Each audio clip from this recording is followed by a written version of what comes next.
Primera de Pedro, capítulo 1. Vamos a empezar a partir del versículo 17. Y si invocáis por Padre a aquel que sin acepción de personas juzga según la obra de cada uno, conducíos en temor todo el tiempo de vuestra peregrinación, sabiendo que fuisteis rescatados de vuestra vana manera de vivir, la cual recibisteis de vuestros padres, no con cosas corruptibles como oro o plata, sino con la sangre preciosa de Cristo, como de un cordero sin mancha y sin contaminación, ya destinado desde antes de la fundación del mundo, pero manifestado en los postreros tiempos por amor de vosotros, y mediante el cual creéis en Dios, quien le resucitó de los muertos y le ha dado gloria, para que vuestra fe y esperanza sea en Dios. Ahora nos retrasamos como unos 700 años y vamos al profeta Isaías en el capítulo 53, donde nos encontramos. Y centramos nuestra atención en esta cuarta sección que hemos ido viendo, Isaías 53, y leemos el versículo 7 al 9.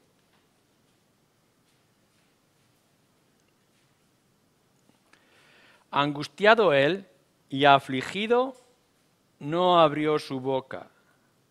Como cordero fue llevado al matadero, y como oveja delante de sus trasquiladores enmudeció y no abrió su boca. Por cárcel y por juicio fue quitado. Y su generación, ¿quién la contará? Porque fue cortado de la tierra de los vivientes, y por la rebelión de mi pueblo fue herido. Y se dispuso con los impíos su sepultura, mas con los ricos fue en su muerte, aunque nunca hizo maldad ni hubo engaño en su boca. Me limito solamente a estos 3 versículos porque supongo la mayoría de vosotros habéis estado siguiendo esta lectura de todo lo que es el capítulo, a partir del capítulo 52, versículo 3 y este capítulo 53. Lo que vamos a mirar en esta tarde es la pasión del siervo, todo lo que es la vida, la persona del siervo sufriente, que es nuestro Señor Jesucristo. Vamos a centrar nuestra atención en la pasión del siervo. Cuando nosotros estamos hablando de pasión, ¿qué idea tenemos? No tanto de lo que es la pasión como nos la dibujan en las procesiones de Semana Santa en nuestra ciudad, sino que lo que estamos hablando es del padecimiento pasivo que nuestro Señor Jesucristo experimentó. No es simplemente sufrimiento por las circunstancias en las que la mayoría de las veces nosotros cuando sufrimos peleamos para que no sea así. Es decir, nos viene alguna desgracia y bueno, esto es lo que pasa, pero afrontamos, intentamos encontrar una solución para esa desgracia. Pero cuando hablamos de la pasión o el sufrimiento de nuestro Señor Jesucristo, ese sufrimiento es sin defensa, es decir, que se deja hacer. Literalmente lo que podríamos ver es como una especie de paciente dispuesto, de largo ánimo, de dejarse hacer. Lo que en muchas ocasiones también hablamos, en el Nuevo Testamento aparece en alguna ocasión, longanimidad, ese sufrimiento paciente. Y en medio de todo eso, de esa pasión o de ese sufrimiento pasivo donde no hay defensa de lo que le está ocurriendo, aún así no disminuye el ánimo, es decir, que sigue habiendo ese ánimo a pesar de la adversidad que se está afrontando. Cuando vosotros os acerquéis a la obra del Señor Jesucristo, tanto en los evangelios, al final de cada uno de los evangelios, como en ese pasaje que hemos leído de la carta del apóstol Pedro, o aquí en particular del profeta Isaías, no veáis simplemente a un hombre o a un siervo que sufre y se resiste o se defiende, sino que lo está sufriendo, lo está experimentando con una paciencia sublime. Y teniendo esto, nosotros entramos a intentar comprender lo que nuestro Señor Jesucristo estaba experimentando, al menos como lo describe el profeta Isaías en esta visión o en esta revelación que tiene de Dios, de parte de Dios. Hemos visto que, por una parte, en primer lugar, esto era un mensaje asombroso. Lo veíamos en el capítulo 52. Increíble lo que se nos estaba anunciando que iba a ocurrir. Después hemos visto en los primeros versículos del capítulo el anuncio extraordinario que se proclamaba y se proclama a las naciones. Y en tercer lugar veíamos este pacto que era de sustitución, cómo este siervo sufriente está experimentando todo lo que experimenta en nuestro lugar. Él sufrió, nosotros aportamos nuestro delito, nuestra rebeldía, nuestro pecado, etc. Él y nosotros. Y ahora lo que vemos es entrar en la pasión. Pero vamos a intentar entrar en la pasión de nuestro Señor Jesucristo con empatía.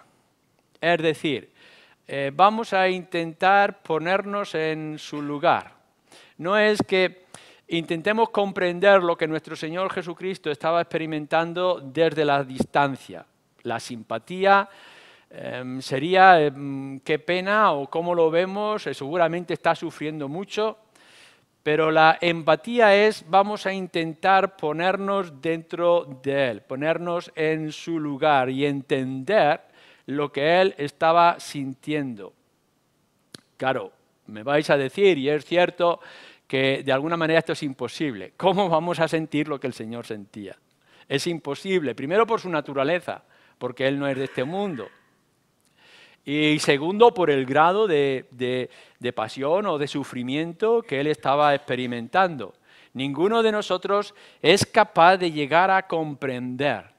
Sí, es verdad, por ahí que hay alguna película que nos ve al Señor Jesucristo sufriendo inmensamente y derramando sangre por todas partes y que todo el mundo lo está despreciando, todo es un dolor físico en el cual nosotros nos sentimos movidos a compasión y a misericordia, pobre hombre.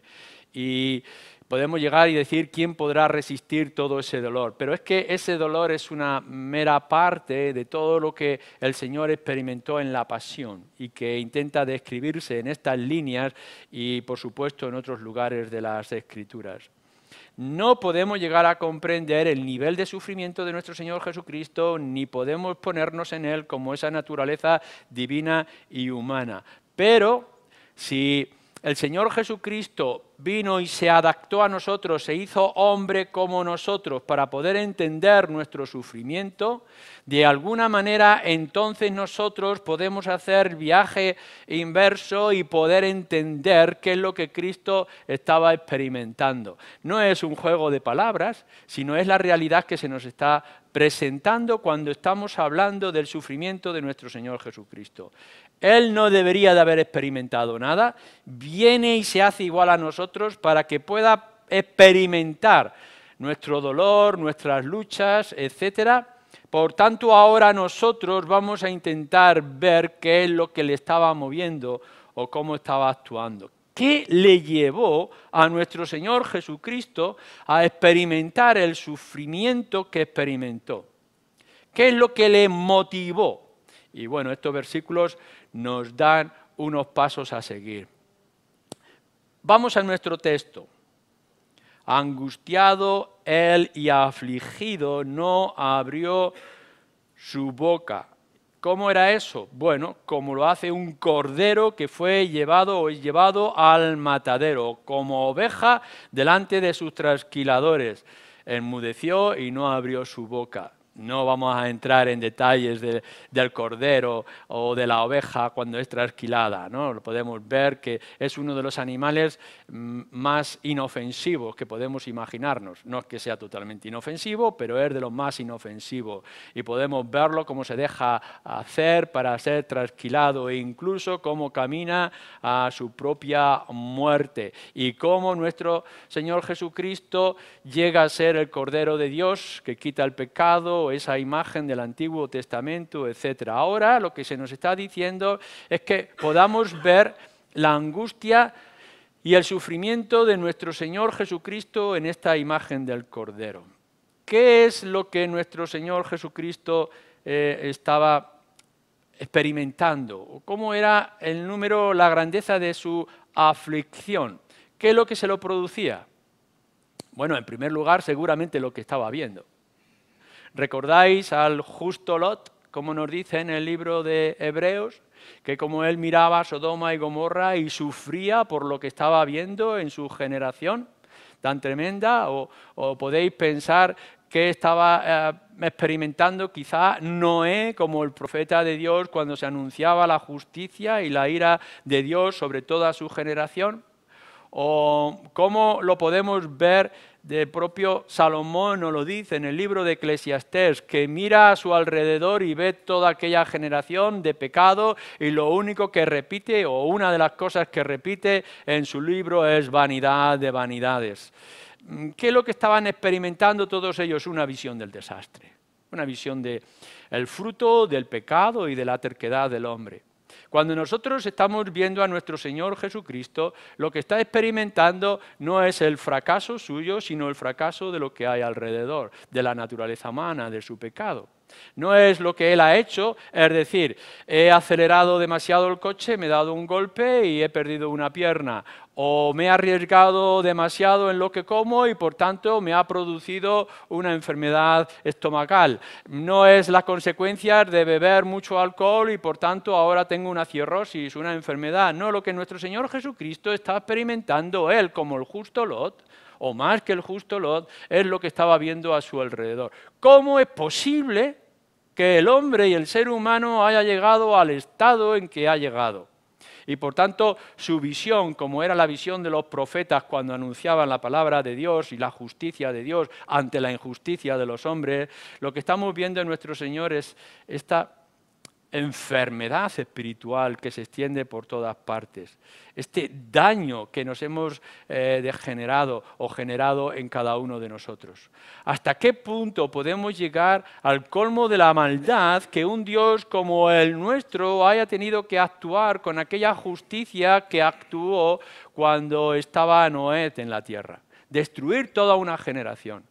¿Cómo pudo ser el hombre tan malvado y tan perverso para que el Señor mandara fuego desde el cielo para destruir toda la zona de Sodoma y de Gomorra? ¿Cuán grande puede llegar a ser el pecado y las consecuencias del pecado del ser humano? Y ahora aquí lo que tenemos es a nuestro Señor Jesucristo lleno de aflicción por lo que está viendo. En este caso, no es que Dios ante la maldad de los hombres ha decidido destruir la generación, lo podía haber hecho, sino que ha venido a tomar el lugar. ¿Cómo es posible que el hombre haya hecho tanta maldad y el grado de su pecado sea tan máximo que Dios mismo tenga que ofrecer este remedio tan radical que es su Hijo Jesucristo? Ante la maldad de los hombres, Jesús nos dice en cierto momento: yo podría haber enviado, puedo enviar si yo quisiera una legión de ángeles y acabar con todo esto, empezar una vez más. De las veces que se nos advierte en el Antiguo Testamento, nuestro Señor Jesús lo hace. No somos mejores, o la generación del Señor no es mejor que las generaciones pasadas. Lo que ocurre es que en generaciones pasadas el Señor nuestro Dios manifestó su ira en un castigo total que arrasó todo lo que estaba alrededor, y en este caso lo que está produciendo es el sacrificio, es la sustitución de nuestro Señor Jesucristo.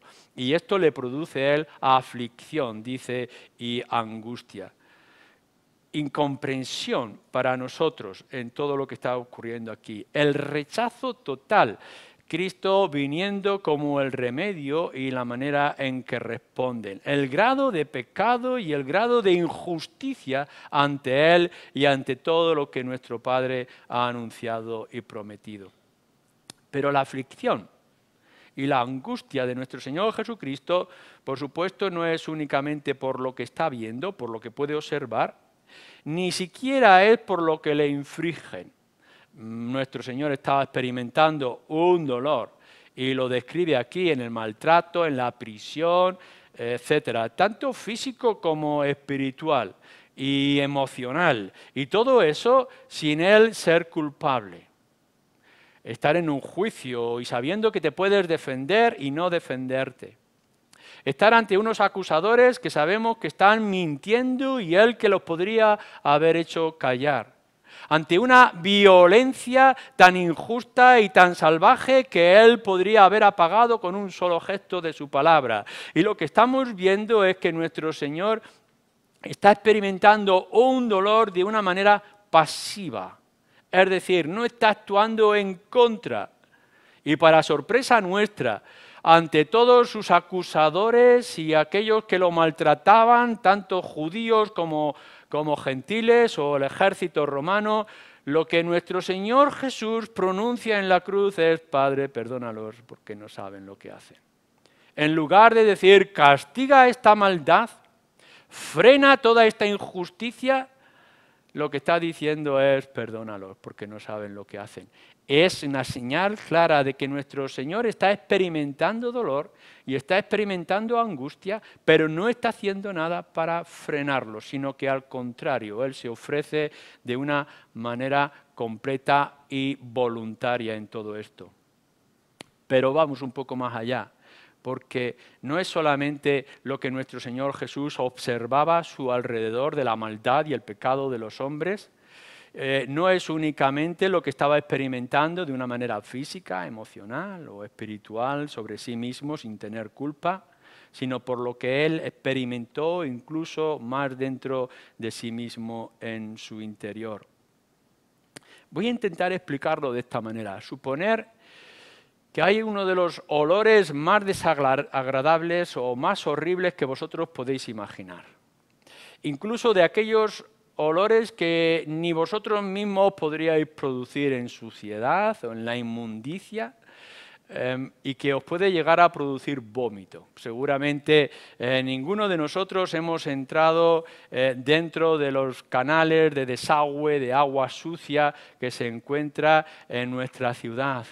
O no hemos ido, por ejemplo, a un lugar de carne putrefacta y hemos tenido que envolvernos con todo esto. Hoy en día, enseguida acudimos a nuestras máscaras y nuestra protección, etc. Pero imaginar que de alguna manera ese olor inmundo y casi irresistible que os produce vómito os cubre todo el cuerpo. Y que por más que vosotros queréis desprenderos de él, no podéis. Tiene que ser una sensación terrible y tremendamente desagradable para cada uno de nosotros. Bueno, lo que nos dice la Escritura y nos muestra es que nuestro Señor Jesucristo llevó sobre sí el pecado que no le correspondía. Y os voy a decir algo, estamos muy acostumbrados al pecado y lo que el pecado produce y por tanto no nos produce ningún tipo de picor o de incomodidad porque estamos muy adaptados al olor putrefacto de esta sociedad en la que nos movemos. Pero nuestro Señor Jesucristo no. Él venía de una naturaleza limpia y de un lugar glorioso y voluntariamente se ha hecho hombre. Él nunca experimentó el hedor o mal olor de nuestro pecado. Y por alguna razón de pura misericordia de parte de nuestro Padre, decide tomar nuestro lugar y llevar sobre sí nuestro pecado y por tanto toda la maldad, la incomodidad o el hedor que estaba produciendo. ¿Cómo se podría sentir? ¿Qué estaba experimentando nuestro Señor Jesucristo? Mirad, lo que quiero decir es que nuestro Señor Jesús no llevó nuestro pecado y las consecuencias del pecado sin sentir nada. Él era hombre totalmente y nunca había experimentado el pecado, pero ahora estaba sufriendo el pecado sobre sí. Y toda la incomodidad, todo el mal placer que produce el pecado lo estaba llevando sobre sí mismo. Cristo llevando tus horribles y nauseabundas respuestas de tu pecado. ¿Cómo puede sobrellevarse esto? ¿Cómo podríamos resistirlo? Los que no estamos acostumbrados a esos malos olores, enseguida que entramos en casa y descubrimos un mal olor de la bolsa de basura que no se ha sacado, o de la comida que se ha estropeado, o de ese frasco que abrimos y la comida estaba corrompida, y enseguida abrimos la ventana y corremos porque eso nos produce una incomodidad tremenda. El pecado produce un olor nauseabundo. Y nuestro Señor Jesucristo estaba llevando tus pecados. ¿Qué es lo que hace el adulterio, la infidelidad, la codicia y la envidia, o la pereza, o las malas palabras, o la murmuración que extendemos constantemente? Todo este malestar espiritual estaba produciendo en nuestro Señor, nos dice aquí, angustia y aflicción. Es decir, estaba experimentando las consecuencias de tu pecado y de mi pecado. Hay una gran diferencia entre poder verlo y que nos incomoda y el llevarlo. Cuando hemos tocado algo sucio y al intentar quitarlo hemos manchado nuestras ropas y nos damos cuenta de que cuanto más queremos quitarle ese olor a amoníaco o azufre o mal olor que pueda venir a nuestro alrededor, y donde vamos nosotros estamos desprendiendo ese olor que se nos ha pegado a la ropa o a la piel. Esto es lo que está experimentando nuestro Señor. No es simplemente que lo ve de lejos, sino que lo ha tomado sobre sí. Él se ha hecho pecado, dice la Escritura, por nosotros. Y eso tiene unas consecuencias terribles en nuestro Señor Jesucristo, que pasa por la angustia y la aflicción. Pero ante todo eso que se está produciendo en él, esa lucha de sentirse solo y abandonado y despreciado e incomprendido, no es únicamente de la violencia sobre su carne cuando le golpean la espalda o le clavan la corona de espinas, o le golpean y abofetean unos y otros, sino esa burla de los que están alrededor y esa incomprensión por el pueblo que él ha venido a salvar. Le tiene que producir a él un dolor interno en su corazón. Pero, en segundo lugar, en esta aflicción o esta pasión que nuestro Señor Jesucristo está experimentando, la nota que nos da el profeta es la del silencio, de que él se calla. Angustiado y afligido, no abrió su boca. Como cordero fue llevado al matadero y como oveja delante de sus trasquiladores, enmudeció y no abrió su boca. A la hora de repetirlo, nos está hablando de la importancia de este hecho, de que el Señor Jesucristo, en medio de aquella situación, no abriera su boca. No es que no hablara, porque en realidad nuestro Señor Jesucristo sí que habló, y habló mucho, parece ser, en toda aquella situación. Cuando le están apresando los soldados dirigidos por Judas, nuestro Señor Jesucristo tiene palabra para decirles a ellos: ¿a quién buscáis? Yo soy, y dejar a estos libres. O cuando está delante de los sacerdotes que le están acusando injustamente, él tiene palabras también para hablarles. O cuando está ante Pilatos y le está diciendo: ¿eres tú el rey de los judíos? Tú lo has dicho, etcétera. Tiene palabras para decirle. Tiene palabras para su madre, tiene palabras para Juan, tiene palabras para el Padre en los cielos. Dios mío, ¿por qué me has abandonado? O Padre, perdónalos porque no saben lo que hacen. No, cuando dice que nuestro Señor Jesucristo, el siervo sufriente, no abrió su boca, no es que no hablara o que no se expresara, sino que no se defendía. Que ante sus jueces no trajo defensa alguna. Podría hacerlo. podría haber argumentado de una manera extraordinaria. Su voz calmaba las tormentas. Con una sola palabra daba vista a los ciegos. Su palabra era creadora, era reveladora. Por tanto, él podría haberse defendido con un argumento que podríamos llamar divinos e irresistibles. Pero en medio de toda esa situación, nos dice el Evangelio de Mateo, él no se defendió, no dijo cosa alguna. ¿Dónde me habéis visto pecar? Había dicho en otras ocasiones, si soy culpable, ¿por qué actuáis? Si decís que yo soy del demonio y hago estos milagros de expulsar a otros demonios, ¿no veis que esto es una contradicción? Y el Señor podía argumentar de tal forma que hacía callar a todos aquellos que encontraban alguna manera de atacarle. Pero cuando está ante sus jueces y llega el momento de su pasión, nuestro Señor Jesucristo no hace defensa alguna y guarda silencio. No solamente eso, sino que nuestro Señor Jesucristo no acusa a ninguno. No hay acusación para los que están a su alrededor. Recordamos, por ejemplo, cuando trajeron a aquella mujer adúltera para matarla y entonces él dice, si alguno es inocente o no es culpable, que tire la primera piedra, y por tanto ninguno es capaz de arrojar aquella piedra. Podía haber acusado, como lo hacía cuando dice hipócritas o sepulcros blanqueados, o lo dice al mismo rey Herodes, que es una zorra.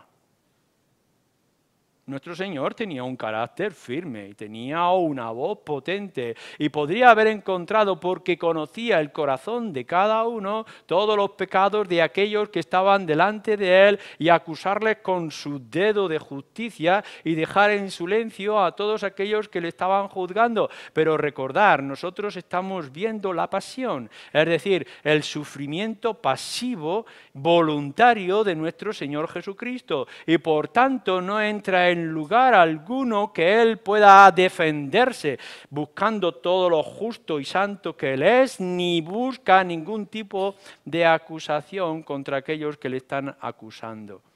Esto es sublime, porque cuántas veces algunos de nosotros hemos sido acusados diciendo, es que tú has hecho esto, y nuestra defensa, y tú también, y tú más, y tú aquello otro. Nuestro Señor Jesucristo, ante la acusación terrible, injusta, no acusa a nadie y guarda silencio. Pero no solamente es que en este silencio no se defiende ante las acusaciones falsas y no acusa ante la maldad de los que le acusan, sino que no hay maldición, no maldice a nadie. A todo lo contrario. Las palabras de nuestro Señor siempre son de misericordia. Volvemos otra vez a las palabras de la cruz. Padre, perdónalos porque no saben lo que hacen. Pero si te están matando, si te están quitando la vida, si te están maltratando, si te están humillando, si te han dejado desnudo delante de una multitud clavado en una cruz. Y nos dice la Escritura, primera de Pedro, que Él no maldijo a nadie en ese momento. Sí, es verdad que el Señor Jesucristo lo podría haber hecho y que hace advertencias muy duras. Hay de aquellos que hacen caer a uno de estos pequeños, mejor sería que se colgara una piedra de molino y se arrojara al mar. Eso es una maldición. O cómo actúa a la hora de limpiar el templo, con sus cuerdas, golpeando a la gente y echándolo fuera. Tiene palabras fuertes de castigo cuando llegaba el momento, pero ahora volvemos a recordar la situación. Nuestro Señor Jesucristo está experimentando el sufrimiento sin defensa alguna. Lo está haciendo de manera voluntaria, es pasión. Y por tanto se está ofreciendo en nuestro lugar, que su angustia y su aflicción es inmensa, que no es solamente por lo que ve o por lo que le están haciendo, sino también por lo que está sintiendo de incomodidad y de sufrimiento. Y aún así, en medio de estas circunstancias, aun cuando podría haber dicho muchas cosas, ni se defiende, ni acusa, ni maldice. Por tanto, la imagen extraordinaria que se nos presenta en estas líneas y en todo lo que es la pasión de nuestro Señor Jesucristo es el del rey humillado. Él es el rey de los judíos, es el rey del pueblo de Dios. Ha venido a redimir, pero lo vemos humillado y en silencio, estando por encima de todo lo que podíamos pensar. Él que tenía el dominio sobre toda la creación y los seres humanos, pero guardó silencio en medio de toda esa situación. ¿Cuántas gracias tú y yo, si somos creyentes, deberíamos dar por el silencio de nuestro Señor Jesucristo? Cuántas gracias de que no solamente se ofreciera para el sacrificio, sino que no se defendiera, no se justificara, no levantara un muro para su protección, sino que se dejara hacer y hacer hasta el final, por ti y por mí. Pero sigue más adelante, porque no es solamente aquella humillación de aflicción que estaba experimentando, nos dice el versículo 8, por cárcel y por juicio fue quitado y su generación, ¿quién la contará? Porque todo lo que es el sufrimiento que estamos viendo, su sumisión es el camino a la muerte. No va a quedar ahí, en alguien que es humillado y que después puede escapar y puede librarse. No. La sumisión, la pasión de nuestro Señor Jesucristo no terminará hasta que sea enterrado en una tumba y permanezca en aquel lugar por 3 días. Y nos dice que esa descripción de ir a la muerte la hace como el cordero o como la oveja. Y claro está, los que conocemos la Escritura, enseguida que escuchamos esta idea de cordero y de oveja, vamos a la ley, al Antiguo Testamento, a los sacrificios. ¿Volvéis a leer otra vez el Antiguo Testamento? ¿Y qué es lo que veis en la ley de Moisés? Que sois culpables, que el pueblo de Dios era pecador y que no había manera de arrancar el pecado, que nuestra naturaleza está corrompida hasta el final. No podemos buscar justicia, no podemos esperar justicia porque la justicia de Dios nos condena. Y por tanto se ha establecido un medio que anuncia cosas extraordinarias que habrían de venir mucho más adelante. Es decir, que alguien, un pobre e inocente animal, lleve tus culpas. Así que se cogía un animal del rebaño, el que estuviera sin mancha, el más puro y más limpio, para representar aquello que iba a ofrendarse, y se le sacrifica, se le hace sangrar, se abren sus entrañas, se queman para que el olor agradable pueda llegar al cielo y hacer que la ira de Dios se frene. Nosotros somos culpables y una pobre víctima de animal tenga que tomar nuestro lugar ante la ira de Dios. Y ahora se nos está diciendo que nuestro Señor Jesucristo es el Cordero.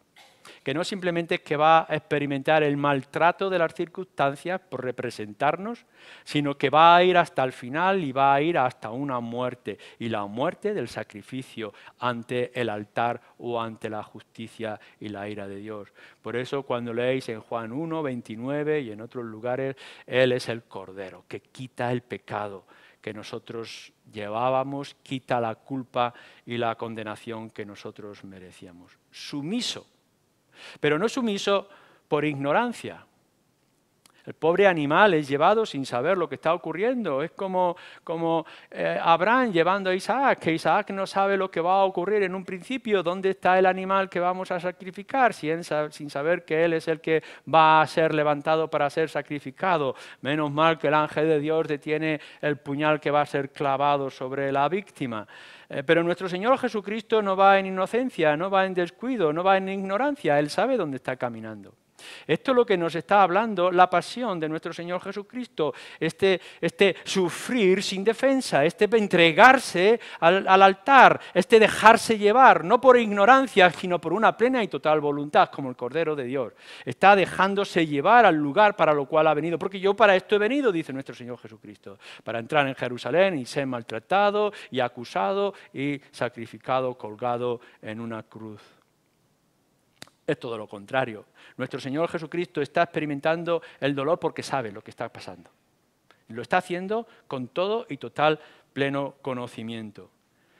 Y aun habiendo podido librarse, no lo hace. Lo podremos ver en Sansón, por ejemplo. Cuántas veces la prostituta con la que estaba le engaña diciendo, dime de dónde viene tu fuerza, si me atas de esta manera, si me pones cuerdas de estas otras, y de pronto la rompe y se descubre el engaño hasta que al final es convencido y habla de que su fuerza, Sansón, viene del pelo que no ha sido cortado y le cortan el pelo y pierde la fuerza. Nuestro Señor Jesucristo sabe lo que está ocurriendo, sabe cómo puede librarse, tiene su fuerza intachable, tiene todo su poder sobre sí.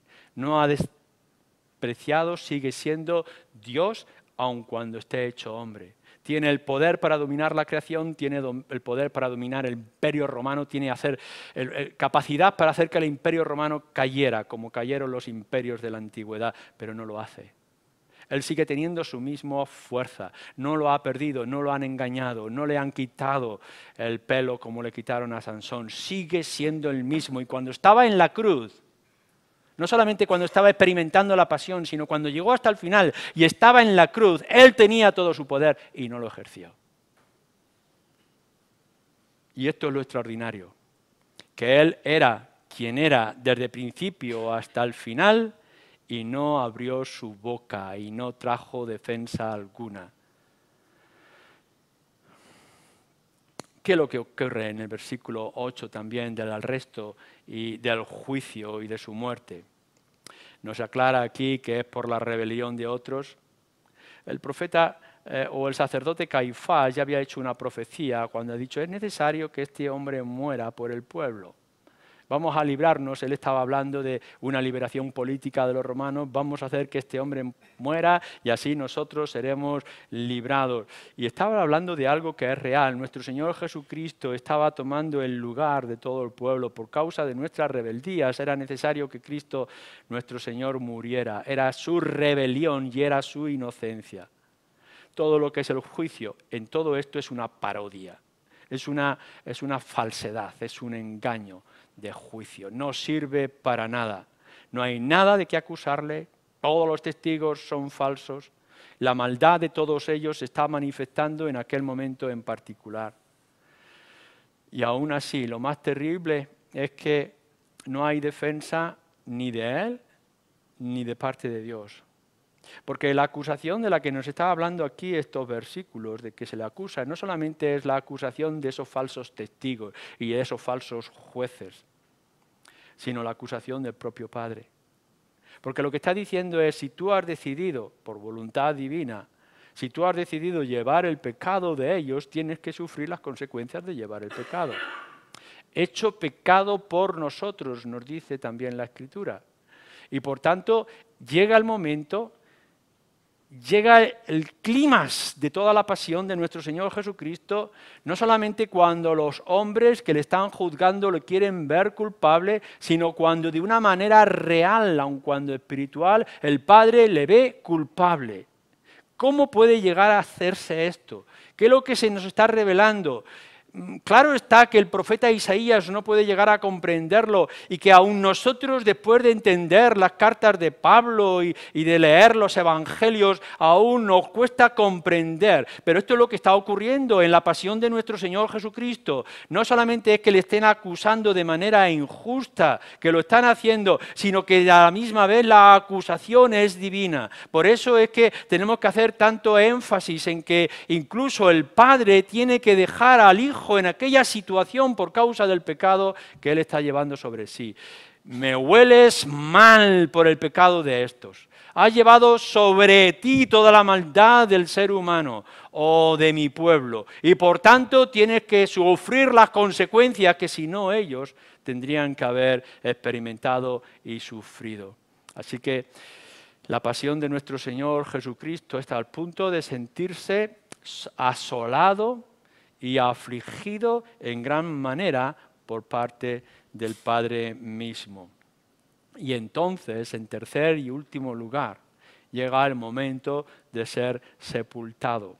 Y es curioso en la manera que el profeta nos está trayendo estas palabras del versículo 9. Y se dispuso con los impíos su sepultura, mas con los ricos fue en su muerte. Tenéis que tomar estas dos frases de una manera conjunta, casi como mezclada, porque lo que nos está diciendo es tratado como un impío, porque siendo lo que es impío, llevando nuestro pecado. En su naturaleza es inocente, pero puesto que ha cargado sobre sí la maldad, la culpa y pecado, por tanto se le tiene que ver como culpable, como impío. No le podemos ver de otra manera. Tenemos que fijarnos en él. Él es inocente en naturaleza, pero es culpable por su sustitución. Esto es lo que le está llevando a hacer y a obrar en todo lo que es su pasión, y por tanto tiene que morir como un impío, como un pecador, como el culpable, pero a la misma vez no es como los demás. Se nos dice que hay un lugar horrible a las afueras de Jerusalén. Era como el basurero de los cadáveres, el valle de Hinnom, o Gehenna, y allí todos los cadáveres de los que se habían suicidado o habían muerto como culpables, o todos los que habían sido castigados y juzgados por el Imperio Romano, eran arrojados a aquel basurero de desperdicios en medio de toda la basura que generaba la ciudad y de cadáveres. ¿Os podéis imaginar todo ese olor en todo aquel lugar? Pero no, cuidado. Cuidado. Lo que nos está diciendo la Escritura y nos enseña la Escritura es que Él está llevando nuestro pecado y por tanto está siendo visto como culpable y no puede ser aceptado como inocente porque está llevando nuestro pecado. Huele a nuestro pecado, pero no puede ir a ese lugar porque Él no es culpable. Su sitio no está en el valle de Hinnom. Su sitio no está en el basurero de los culpables. Por eso nos tiene que decir en este versículo que aun cuando se dispuso entre los impíos, Él tiene que ser en otro y estar en otro lugar. Porque es muy importante que nuestro Señor Jesucristo, igual que no le quebraran las piernas, tendría que ser enterrado entre los ricos, porque Él era el Rey de Reyes y el Señor de Señores. No en el basurero de cuerpos, porque al tercer día resucitaría.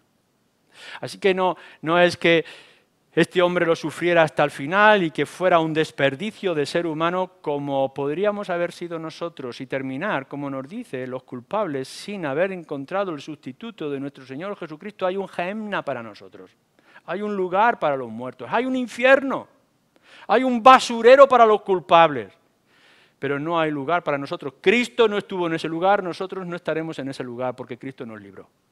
Y nosotros entraremos en una tumba, sí es verdad, tú y yo nos vamos a morir. Pero nuestro Señor Jesucristo ha conquistado, como veremos en los siguientes versículos, en otra ocasión. Él nos libera. Cristo es considerado impío, a esto le está llevando toda su pasión y muerte, pero Él no va a ser tratado como todos los demás porque Él es inocente. Y Él se va a levantar como victorioso. Por tanto, lo podemos ver enterrado en aquel lugar, conocemos la historia en los Evangelios, y al tercer día fueron a ver cómo estaba en la tumba y ya no está la tumba, está vacía. Nuestro Señor Jesucristo ha resucitado. Debería de establecerse su inocencia. ¿Cómo un ser inocente va a permanecer en aquel lugar horrible? No, Él no estará con los culpables, sino estará con los victoriosos. En la profecía que se nos habla acerca de la resurrección. Todo lo que nos lleva en la sustitución y en el maltrato y en la pasión, el sufrimiento, la aflicción de nuestro Señor Jesucristo hasta la muerte es horrible. Y si nos quedáramos en estos versículos, podríamos decir cuán triste es esta condición y esta situación. Nosotros sabemos el final, pero no quiero que paséis al final. No quiero que veáis la resurrección, la victoria y nuestra gloria en la resurrección. Lo que quiero es que empaticéis con Cristo. Hasta aquel punto nuestro Señor estuvo experimentando lo que nosotros deberíamos haber experimentado y hemos sido librados. ¿Hasta qué punto Él pudo experimentar el infierno para que tú, si Dios lo quiere, no experimentes el infierno? Damos gracias al Señor por ese sufrimiento voluntario, inofensivo y sin defensa, para que tú seas defendido y alcances la eternidad. Amén.